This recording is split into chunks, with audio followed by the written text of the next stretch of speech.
Hello students, आज solve करने वाले हैं क्लास 10th साइंस का क्वेश्चन पेपर।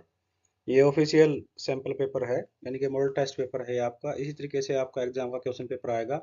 जिस तरीके से सीरियल नंबर नंबरिंग इसमें की गई है, कितने कितने नंबर के हैं, वो इसी तरीके के होंगे। तो सबसे पहले तो मैं आपको बता दूं कि इसके अंदर जो एमसीक्यूज हैं या जो वेरी शॉर्ट आंसर क्वेश्चंस हैं, वो मैंने साथ साथ समझाए भी हैं। कुछ बड़े क्वेश्चन भी बीच में समझाए हैं जहाँ पर हम बता सकते थे। बाकी जो लॉन्ग आंसर क्वेश्चंस हैं वो आपको इसके एंड में उसके आंसर्स दिए हुए हैं, वो आपने खुद करना है और उससे मैच करना है। तो सबसे पहले ये समझ लेना है आप लोगों को कि जो एग्जाम पैटर्न है वो कैसे आएगा। इसकी एक वीडियो मैंने अलग से बनाई हुई है, बाकी इसमें भी मैंने बताया हुआ है, तो जो स्टार्टिंग का है उसको जरूर समझना है। चलिए शुरू करते हैं आज का question paper 10th class science का। तो सबसे पहले आपको जो समझना जरूरी है वो ये है कि क्वेश्चन पेपर का पैटर्न क्या होगा। आपका जो क्वेश्चन पेपर है उसके अंदर आपके 30 क्वेश्चन होंगे, यानी कि आपके 10 क्वेश्चन आपके फिजिक्स से होंगे, 10 केमिस्ट्री से, 10 आपके बायोलॉजी से। हिंदी में बात करें 10 क्वेश्चन भौतिक के होंगे, 10 क्वेश्चन आपके रसायन विज्ञान के होंगे और 10 क्वेश्चन आपके जीव विज्ञान के होंगे। इनका पैटर्न कैसे रहेगा वो सारी चीज़ें साथ साथ मैं बता रहा हूँ। अभी क्या ध्यान रखने की जरूरत है, सबसे पहले तो आपको जो कॉपी मिलने वाली है आंसर शीट, वो एक ही मिलेगी, एक्स्ट्रा नहीं मिलेगी। तो इसमें आपको ज़्यादा कटिंग ना करें और कोई पन्ना बीच में खाली ना छोड़ें, कोई पेज, जिससे कि आपकी कॉपी में आपके लिखने के लिए पेज कम पड़े। अननेसेसरी कटिंग ना करें। इसके साथ साथ इसके ऊपर आपको रोल नंबर लिखना जरूरी है। क्लियरली आपका रोल नंबर लिखा हुआ हो, उसमें कटिंग ना हो। सभी क्वेश्चंस के आंसर देते हुए आपको साफ साफ इसका जो है क्वेश्चन नंबर लिख देना है, ताकि जो चेक करने वाला टीचर है उसको आसानी से समझ में आ जाए।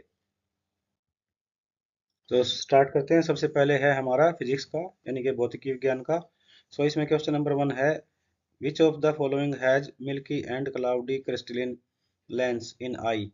देखिए इसमें हिंदी में भी है साथ में, आंख में क्रिस्टलीय लेंस या दूध या और धुंधला होता है, किस कारण से होता है? ये होता है मोतिया बिंद के कारण। तो इसका जो आंसर है वो है बी। इंग्लिश में इसका है कैटरैक्ट, इसके अंदर बी आ जाएगा। नेक्स्ट है इसमें, चलिए इसको हिंदी और इंग्लिश साथ साथ पढ़ते हैं। विद्युत धारावाही सीधी लंबी परिनालिका के भीतर चुंबकीय क्षेत्र।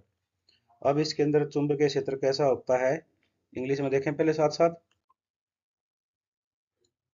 Magnetic field inside a long straight solenoid carrying current.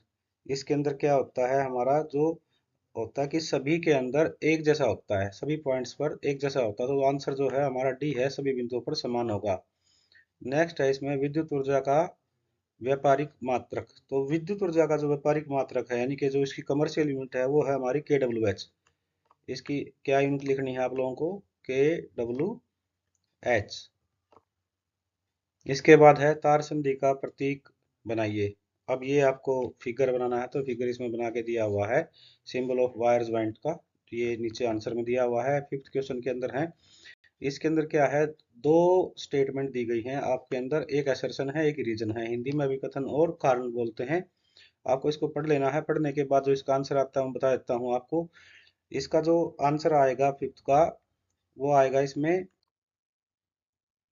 कि ए असत्य है परंतु आर सत्य है। ये इसका आंसर हो जाएगा। इंग्लिश में हम बात करें तो A is false and R is true, ये इसका आंसर होता है। आपको इसको पढ़ के कर लेना है।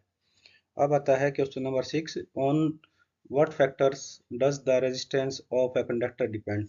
देखिए जो कंडक्टर का रेजिस्टेंस है, चालक का प्रतिरोध है, वो किन कारकों पर निर्भर करता है? फर्स्ट ऑफ जो इसका आता है वो आता है लेंथ ऑफ वायर, तार की लंबाई, और एरिया ऑफ क्रॉस सेक्शन, जो कटिंग का जो एरिया दिया होता है, क्रॉस सेक्शन, वो दिया होता है। दूसरा होता है the nature of the substance, जो सब्सटेंस है, जो पदार्थ है, उसकी नेचर, प्रकृति कैसी है। ये इसका तीन चीजों पर ही डिपेंड होता है। डिटेल में इसका आंसर पीछे दिया हुआ है। इसके बाद सेवंथ क्वेश्चन है, 4m फोकस की ये दूरी है, तो इसको अवतल लेंस की क्षमता ज्ञात कीजिए। तो find the power of concave lens. तो इसका जो हम फॉर्मूला लगाते हैं वो लगाते हैं कि देखिए हमारी जो फोकल लेंथ है वो 4 मीटर्स है, और जो इसकी पावर निकालेंगे 1 अपॉन में फोकल लेंथ हो जाएगी। तो इसका जो आंसर आ जाएगा वो आ जाएगा हमारा 0.25 डायप्टर। डी लिखते हैं इसको हम। नेक्स्ट है इसमें एट्थ क्वेश्चन में, write the significance conversation set at reflection by spherical mirrors. ठीक है, इसके सारी चीजें ना डिटेल में आपको पीछे दी गई है नोट करने के लिए। 9th क्वेश्चन के अंदर आपको आई का डायग्राम बनाना है। 10th के अंदर आपको लेफ्ट हैंड रूल और राइट हैंड रूल, देखिए लेफ्ट हैंड रूल है और right hand Fleming right hand rule है, इसको एक्सप्लेन करना 10th में। तो यहाँ से जो आपकी फिजिक्स हो जाती है वो हो जाती है 20 मार्क्स की। इन क्वेश्चंस को आप सोल्व करना, इसके लास्ट में इसमें आंसर्स दिए गए हैं, उनसे आप मैच कर सकते हो। इसके बाद आती है आपका जो सेकंड पार्ट आता है वो आता है आपका केमिस्ट्री का। केमिस्ट्री के अंदर हम करते हैं इसमें चूना पत्थर के उसमें वियोजन द्वारा निम्नलिखित में से क्या उत्पन्न होता है। तो देखिए इसमें इंग्लिश और हिंदी में दोनों को पढ़ लेते हैं। पहले इसका वैसे आंसर जो आता है वो बिना बुझा हुआ चूना आता है। हम इसकी तो following is produced by the thermal decomposition of limestone is quick lime. तो इसका जो आंसर आता है वो आता है बी क्विक लाइम। और उसके बाद नेक्स्ट है हमारा सोडियम सल्फेट और बेरियम क्लोराइड के जलीय विलयनों में मिलाने पर किस प्रकार की प्रतिक्रिया होती है। तो इसका जो आंसर हो जाता है वो हो जाता है हमारा अवक्षेपण, और इंग्लिश में इसको बोल देते हैं हम प्रेसिपिटेशन। इसके बाद है इमली के। अब इमली के अंदर कौन सा अम्ल होता है, यानी कि जो इमली होती है उसके अंदर कौन सा एसिड पाया जाता है। तो इसका जो आंसर आता है वो आता है हमारा टार्ट्रिक एसिड। इंग्लिश और हिंदी दोनों में सेम ही लिखेंगे इसको। एक धातु का उदाहरण दीजिए जो उसमें की सबसे अच्छी चीज, देखिए उसमें की सबसे बेस्ट कंडक्टर ऑफ हीट, इसके अंदर हम आंसर लिख सकते हैं सिल्वर। नेक्स्ट आता है हमारा 15 क्वेश्चन। इसके अंदर दो स्टेटमेंट दी हैं, तो इनको पढ़ के आप देखेंगे पता चलेगा आपको कि इसका जो ए सेक्शन है वो ट्रू है। ए एसर्शन और रीजन, अभिकथन और कारण दोनों ही सत्य हैं। तो ये 5 क्वेश्चन आपके इसे यहाँ से एमसीक्यूज हो जाते हैं। इसके बाद है हमारा क्वेश्चन नंबर 16, संतुलित रासायनिक समीकरण। इसके अंदर क्या होता है, बोथ साइड जो एटम्स हैं वो इक्वल नंबर्स में होने चाहिए, यानी कि परमाणु संख्या जो हमारी रासायनिक अभिक्रिया है, केमिकल इक्वेशन है, उसके अगर दोनों साइड में हमारे नंबर ऑफ एटम्स परमाणु संख्या बराबर होगी तो उसको हम बैलेंस्ड इक्वेशन बोल देते हैं। अब इसके बाद जो इसमें डिटेल है इन क्वेश्चंस की आंसर्स वो नीचे सोल्व करके दिए हैं, आप उनसे अपना करके मैच करना। सो यहाँ पर 19, तो इस तरीके से यहाँ पर हमारी जो केमिस्ट्री है वो भी 20 मार्क्स से कंप्लीट हो जाती है। इसके अंदर भी 5 एमसीक्यूज थे, 2-2 नंबर के 2 थे, 3-3 नंबर के भी 2 थे और 5 नंबर का एक आया है जो कि 20th क्वेश्चन है। अब आता है नेक्स्ट सेक्शन बायोलॉजी जीव विज्ञान। इसमें है फर्स्ट क्वेश्चन, कोशिका में ग्लूकोज का पायरूवेट में विखंडन कहाँ होता है। इसका जो आंसर होता है वो रहता है कोशिका द्रव्य। क्वेश्चन इंग्लिश में क्या, break down of glucose into pyruvate takes place in cell, तो ये कहाँ पर होता है, साइटोप्लाज्म में होता है। नेक्स्ट है पौधों का मुरझाना किसके कारण से होता है, 22 नंबर, तो ये होता है हमारा एब्सिसिक एसिड के कारण से। यहाँ पर हम एब्सिसिक एसिड को इंग्लिश में है तो इसको हिंदी में भी सेम ही दिया हुआ है। नेक्स्ट है ओजोन के अणु ऑक्सीजन के परमाणुओं से बनते हैं, तो ये जो हमारा क्वेश्चन है 23 नंबर। इस तो ozone molecule are formed from 3 atom of oxygen. Next है हमारा व्हाट इज बायोलॉजिकल मैग्निफिकेशन और जैविक आवर्धन।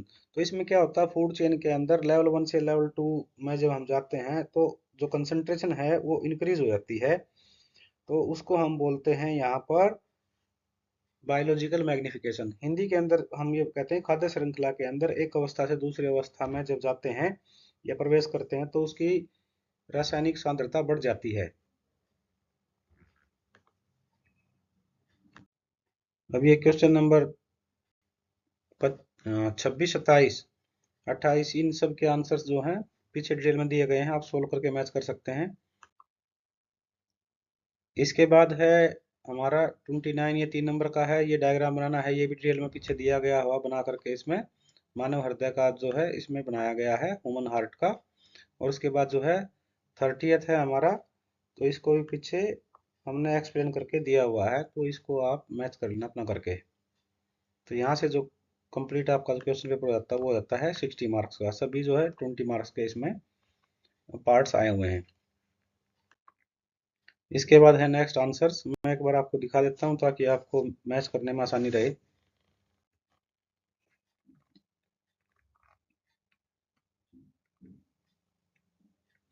ये देखिए 4 नंबर क्वेश्चंस के अंदर जो है आपको एक डायग्राम बनाना था, वो 1 नंबर के अंदर इसमें ये दिया हुआ है यहाँ पर।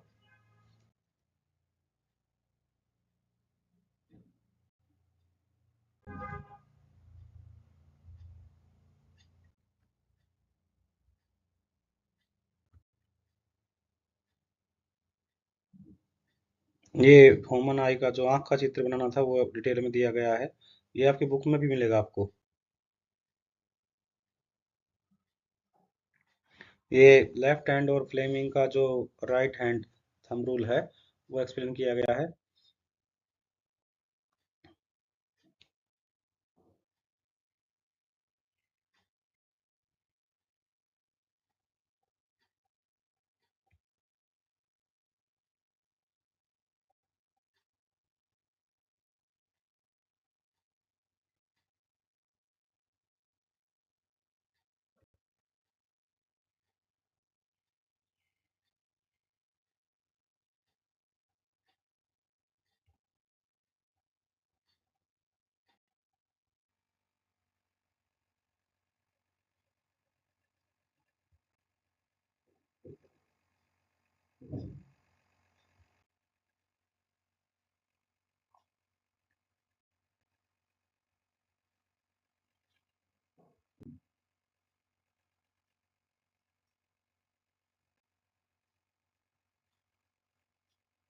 ये ह्यूमन हार्ट का जो डायग्राम बनाना था वो है इसमें।